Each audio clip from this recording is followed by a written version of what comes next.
my personal interest, and we'll talk about how I got into that, but is how to create Manchurian candidates, super spies, using cybernetic hive minds and exposing the no-touch torture tactics.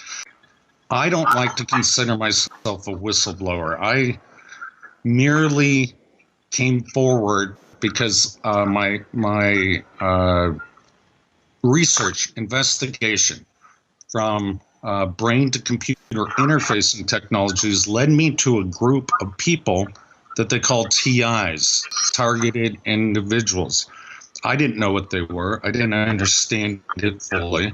But I was shocked to find out someone beat me to this, to this ultimate technology of being able to interface with the human brain.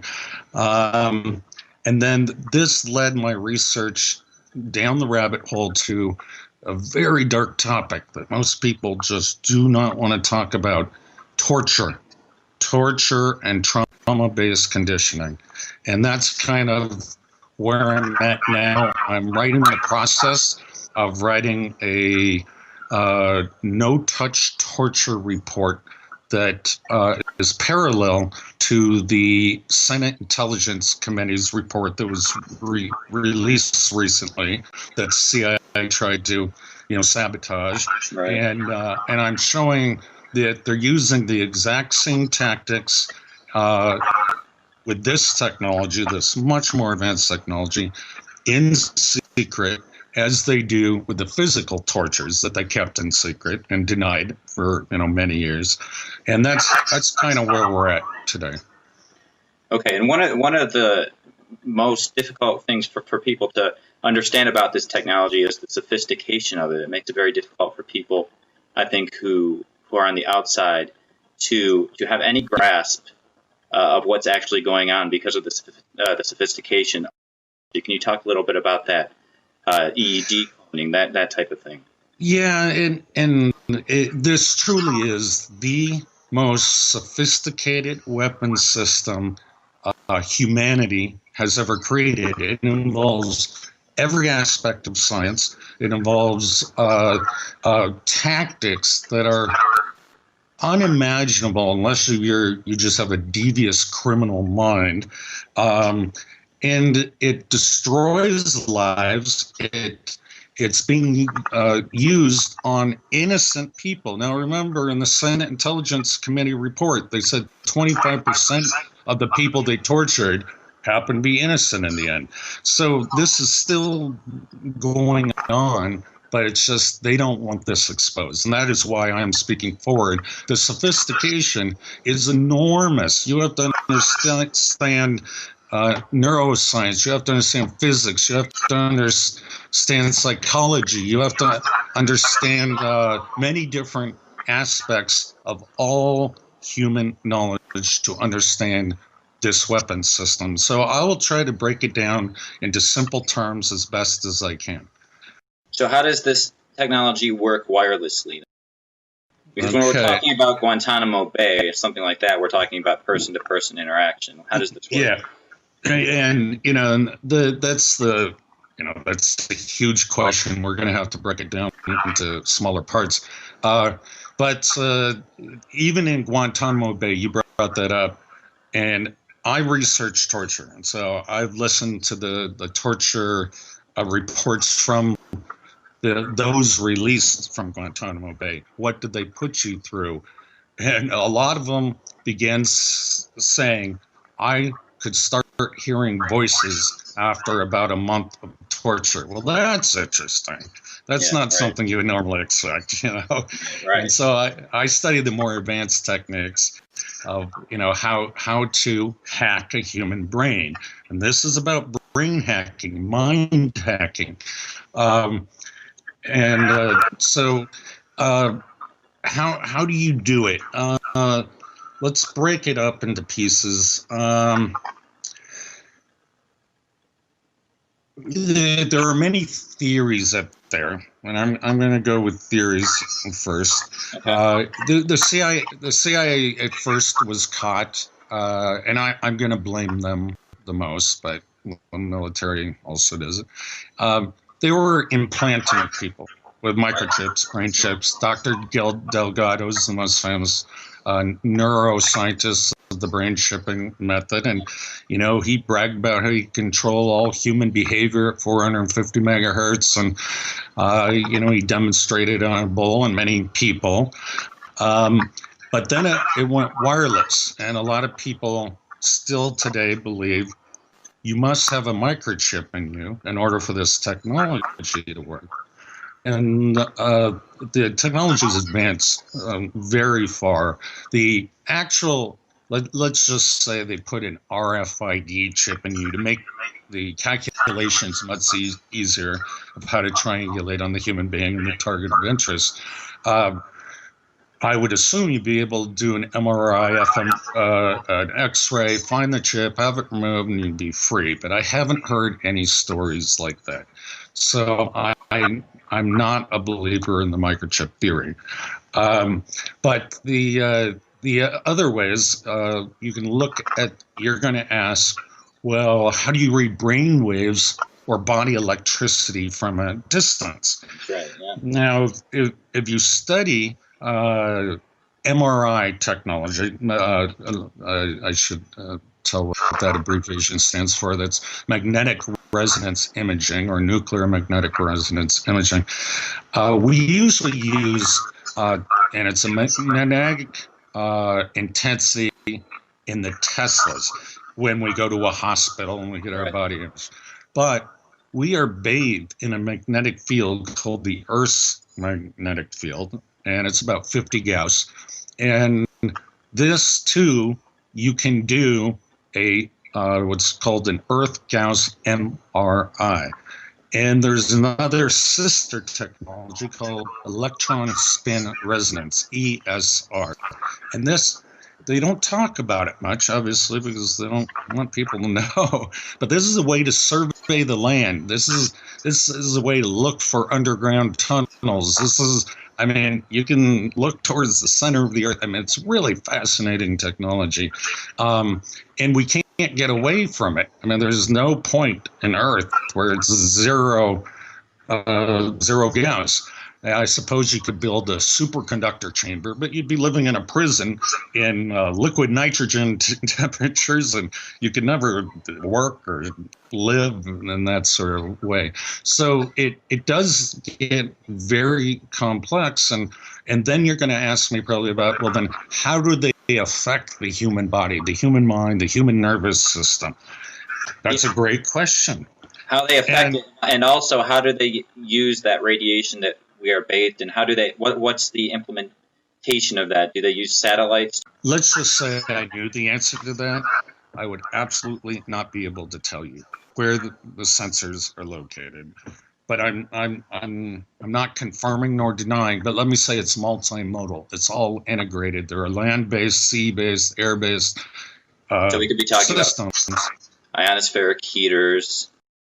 Yeah, that's right. HAARP actually came on in 1991, and quite interestingly, in the research, and I probably interviewed 1,000 targets. There were more that came online at that time. Every time the military gets a bigger budget, especially after 9/11, more targets came online, and they all give the exact date when they came online. And so it shouldn't be a big surprise, but these ionospheric heaters, there are about 18 of them in the world that we know of anyway. And satellites came on later, and they're probably redundant systems.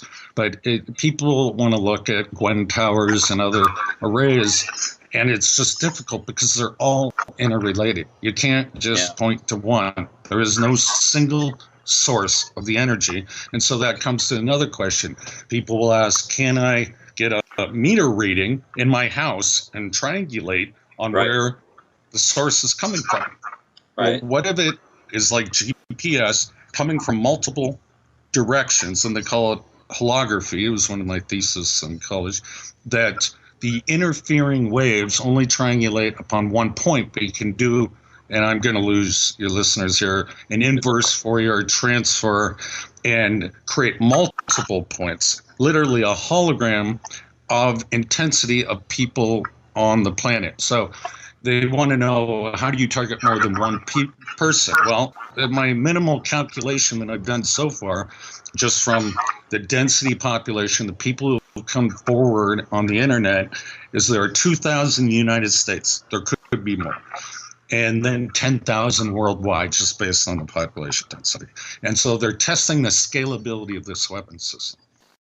One of the claims that's made is that there's an ability, a capacity to actually read minds from a distance. Now that sounds super far out. What do you say to that? Yes, it does sound very far out. And what I can say is, under the right circumstances, there was, see his name, it's escaping me. He's a famous Department of Defense contractor. Anyway, he did psychic warfare type activity. He did it through another means, not the ones we're talking about. And he had another buddy that was that has a security clearance, and he said secrets began to slip. So I like that term, because mind reading is not, it's not black and white. It's not binary. I can read every thought you have right this moment. It's some secrets slip, and under the exact right circumstances, yes, you will get slight visual images. You'll be able to hear what the other person is thinking, due to the EEG cloning, and what they're speaking. You might be able to smell what they're smelling, but it's not binary. It's like it has to be the right circumstances for that cloning to have a good effect. Okay, so what does it take? Let's go back really quick. Sorry about that, but let's go back really quick. What does it take to actually lock onto a target? Do they have to decode somebody's energy signature? How exactly does that work? Yeah, you're asking great questions, and I got to be careful what I say. But yes, it does seem that a localized search for that particular target needs to be done first. So a lot of the targets that I've interviewed, they lived in apartment buildings, for example, and then people move in above and beside them, and they can hear large equipment being wheeled around. And so it would appear that initially the person's brain print, their particular energy signature, just like a thumbprint or something like that, needs to be collected before the long process of retraining the brain to listen to another human being's brain or a computer. And I guess we'll get into that too. Okay, so there's a process. You're talking about the initial process seems to require possibly a localized hardware for the person. Yeah, sensor system. Yeah. A sensor system. So then it's recording that person's data, and that person, the link is being established so that person's brain is sort of getting acclimated, maybe unconsciously, to. Very good. I like that word, acclimated. Okay. And then over time, the distance, once the target's energy signature is figured out, then it can be done. Yes, it's irrelevant almost anywhere on planet Earth. And I imagine you were talking about brain reading just a minute ago.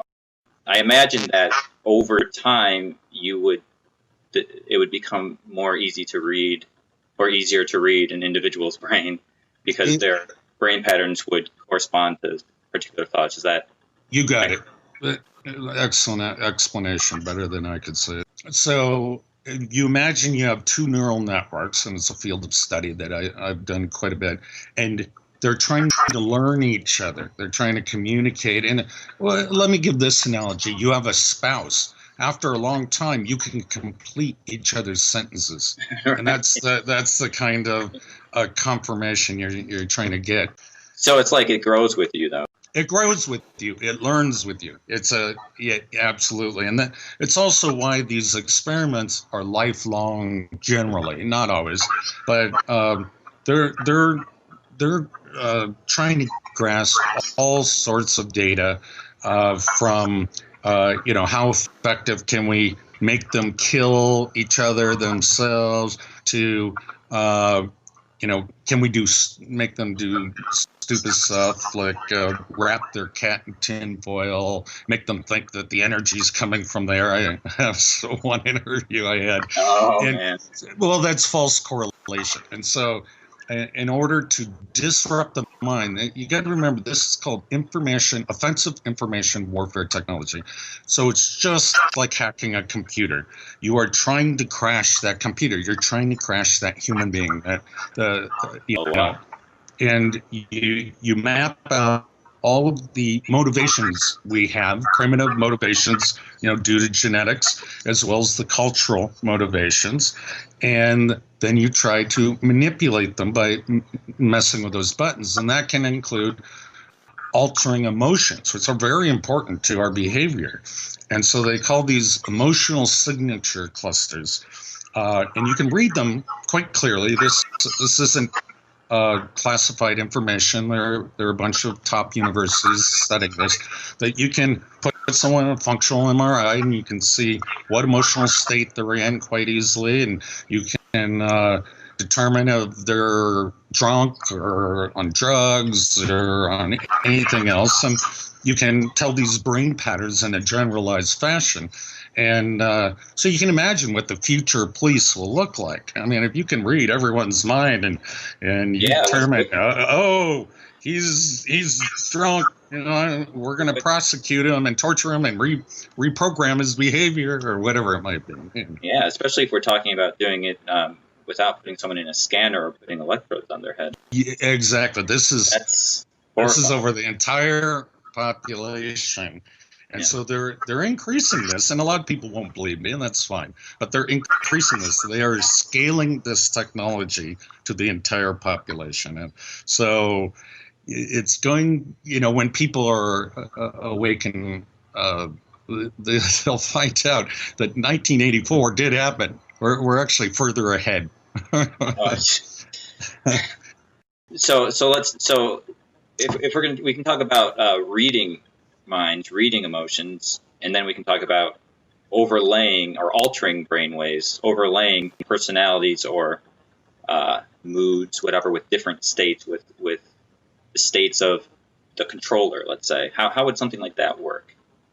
Again, you're diving into the deep stuff, which a lot of people might not believe, but so emotional signature clusters. Okay, some people might believe that.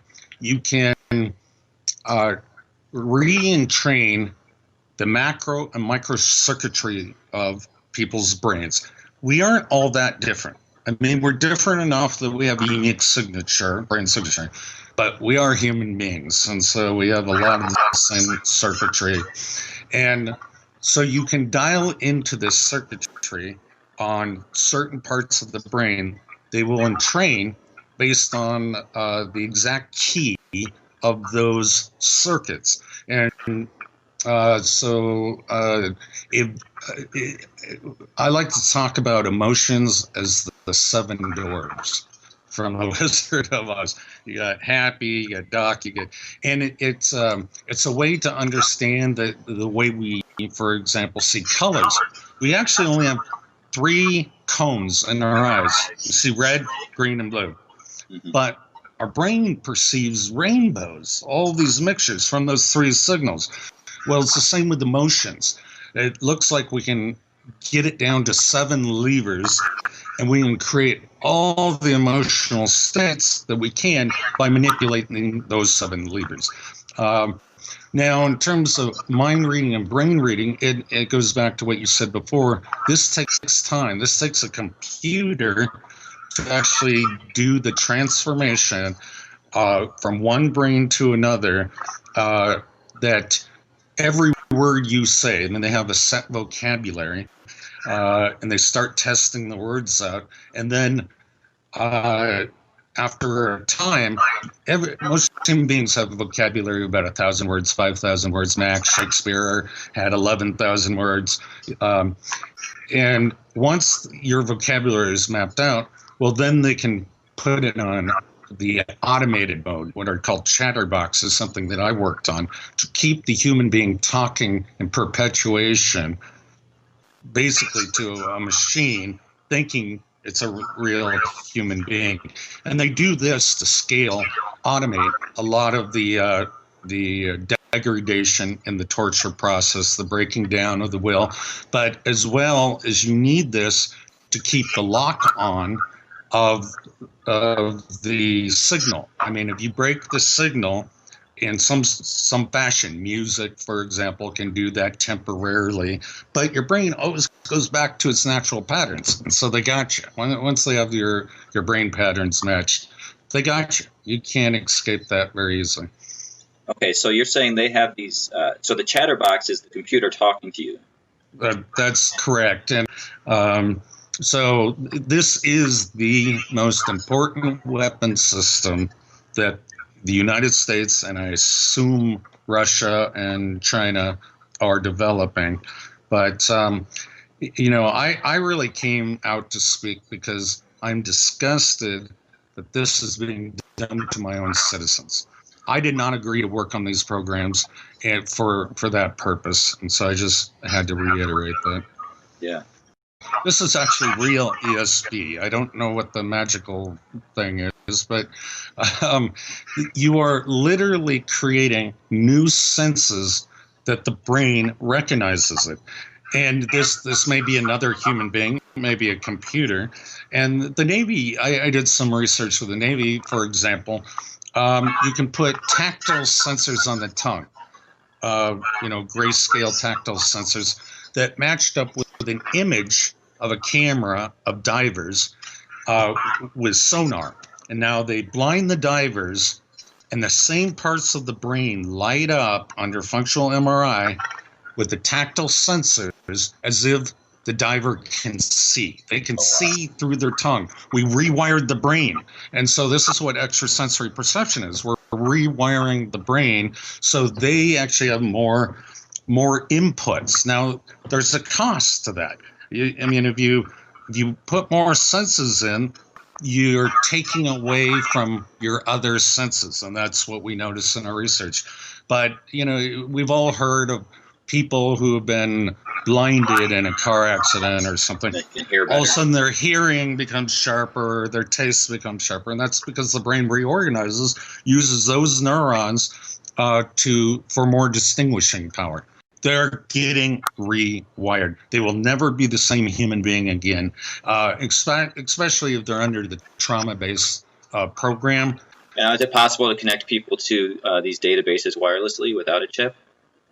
It's a little more difficult. Another great question. And, you're asking all the right questions, and I don't know if your listeners will believe it.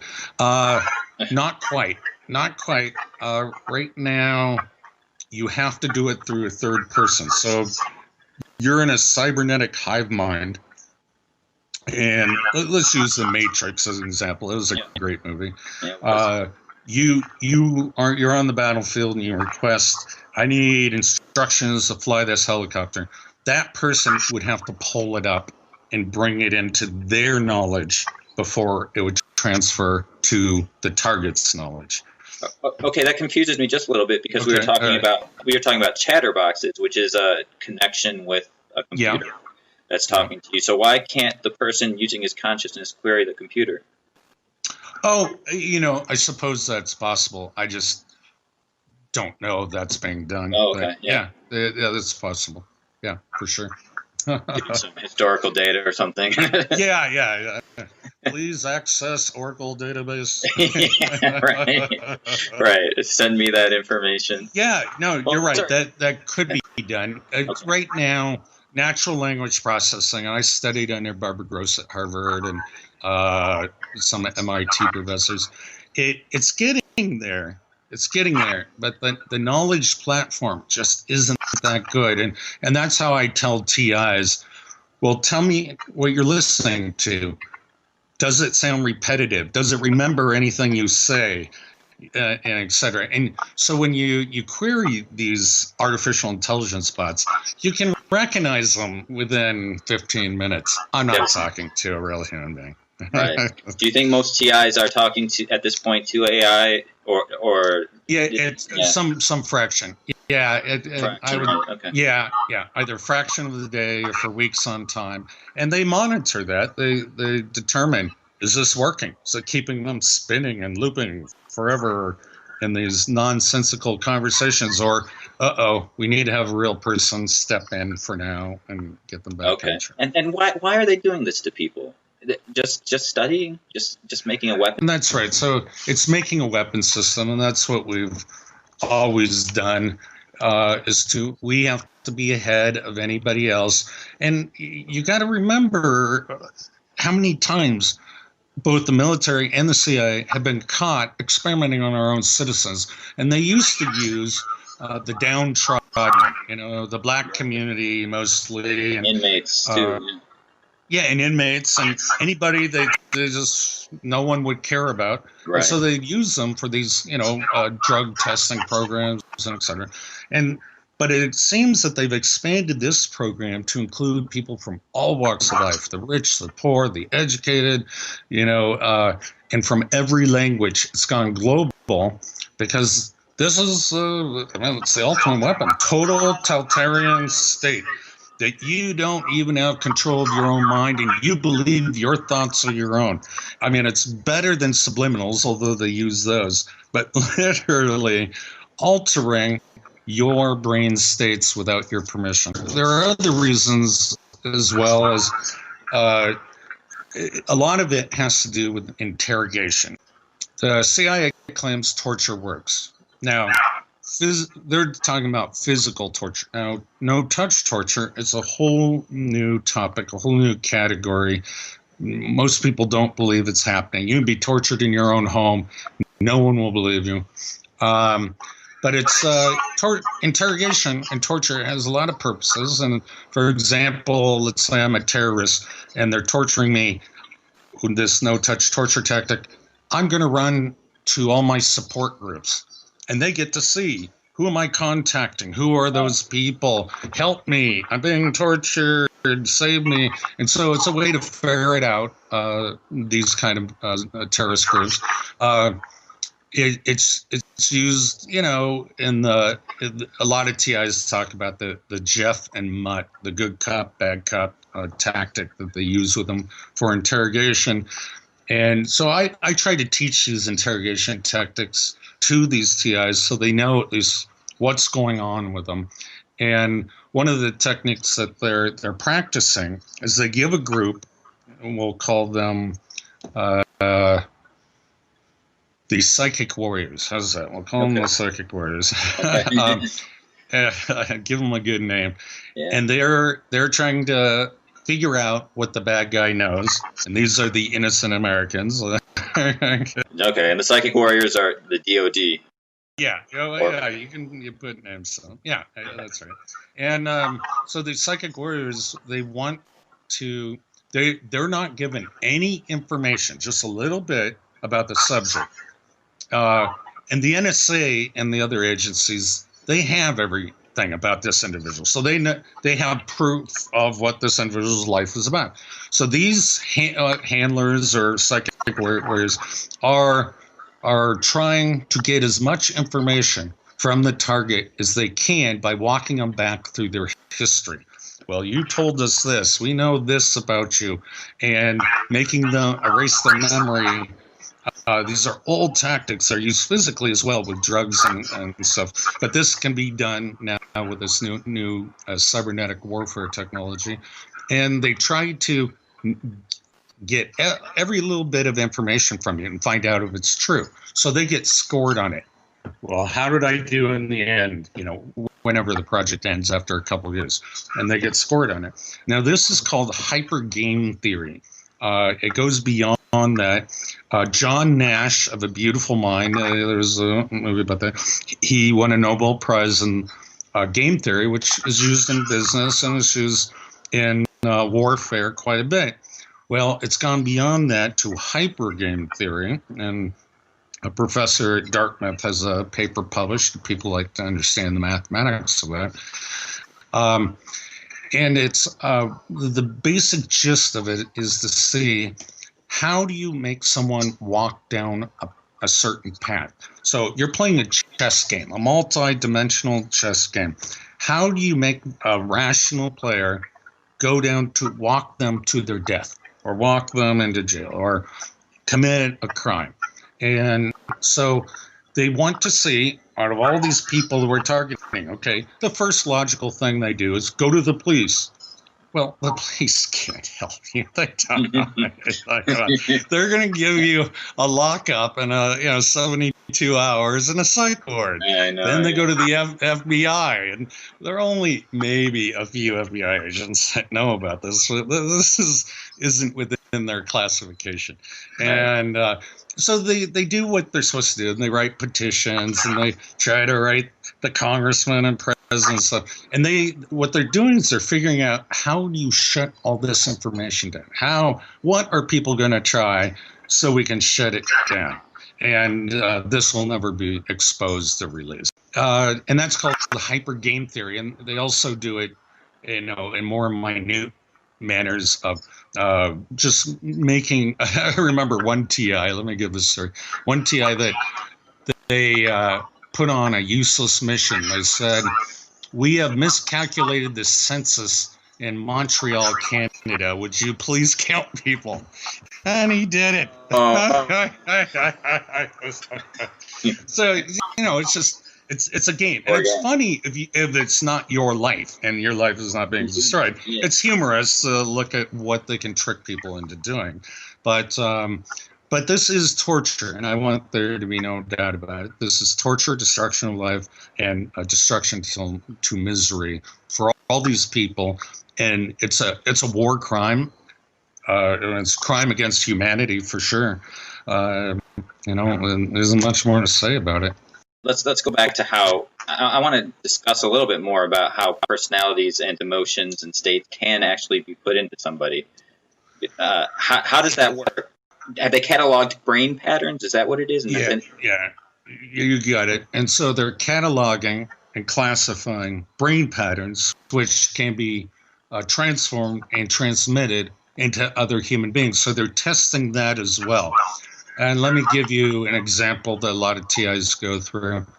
They will say something like, "I'm stabbing you in the back. Can you feel that?" And the TI will be like, "Yes, I feel that." And then they'll give it a score. Okay, how much misery and suffering did that cause? And all that's being done is being played back into the brain, the central nervous system. It's not an actual physical touch.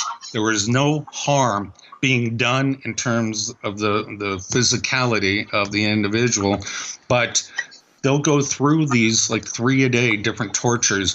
Okay, we're gassing your eyes with tear gas, and their eyes will actually tear up. There will be a response, and they'll itch and they can't see. But this is all done through the brain. It's the brain's reaction to these tortures that they're playing back to them. So the brain feels the pain as if it's real. That's right. We call it no-touch torture, and so the assumption for most human beings, well, if I don't see blood or mutilation, it can't be that bad. Well, what the brain perceives is far worse than that. In fact, the pains are amplified, sensitized, and are extremely vulnerable to these circuits being stimulated. But I am going to say the heart is also another form of an electrical system in the human being. And there are several glands that are connected to the brain, such as the adrenaline gland, that if you stimulate certain portions of the brain, you can cause a remote control heart attack. And this was written about by the Russians in 1970. And it will cause heart damage over time for sure. But if you have any sort of weakness, they can cause a stroke, they can cause a heart attack. So I don't want to say these are completely non-lethal weapons. Well, yeah, if it's possible to induce a heart attack, that's quite potentially lethal, certainly damaging. Yeah, certainly damaging, and over time, and torture itself, it's a high stress level. So Yeah. one of the objectives of torture is to keep them at maximum pain and the highest stress levels possible.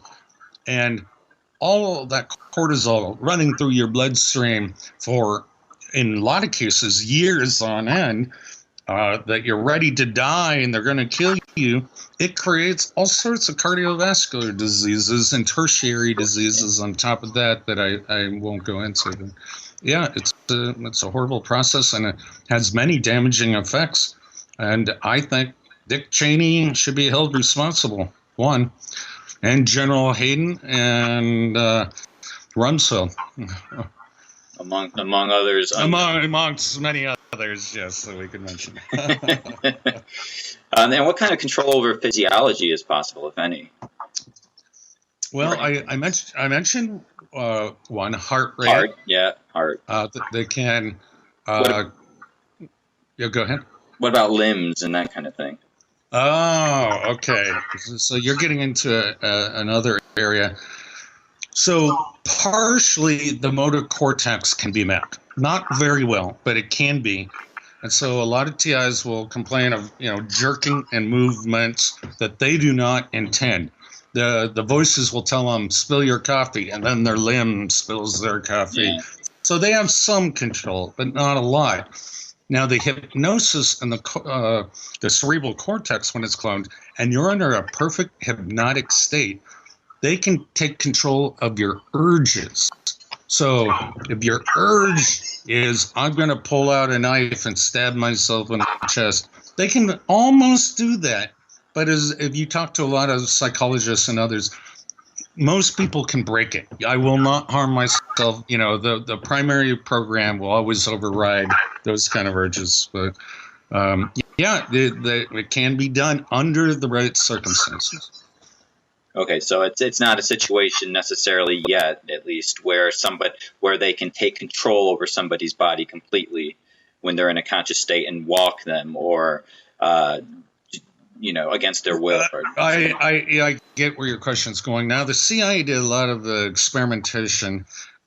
This was brought out in the MK Ultras, the church committee hearings, and they were able, in some of the research, to get a woman who they had hypnotized, somehow split her personality. I don't know the details how they did that. Wake up in the middle of the night, point a gun at her friend, and click the trigger. Now, the gun wasn't loaded. Go back to sleep or whatever, and wake up, and then they interviewed her. Do you remember anything that happened last night? No, I don't. So they were able to do that in a physical setting. I don't know that that's ever been done per se and by these cybernetic hive minds and cloning. That makes me think, though, of murders have been committed under the influence of Ambien, for instance, unconscious murders. And so I wonder, do you think if it's possible using electromagnetics to mimic drugs and drug effects, I wonder if... You're absolutely right, and you're spot on again with all your questions. They have been mimicking. I'm going to estimate. CIA has about 20 drugs they use for brainwashing and truth telling. Scolopamine, I think, is one of their favorites, which is called the devil's breath, and that creates a zombie that the person will literally rob themselves if you ask them to. They're in a hypnotic state. And yes, all these drugs, for the most part, can be mimicked through this technology, e.g. heterodyning. And that's what they've been working on. And they're perfecting it. I'm just here to testify.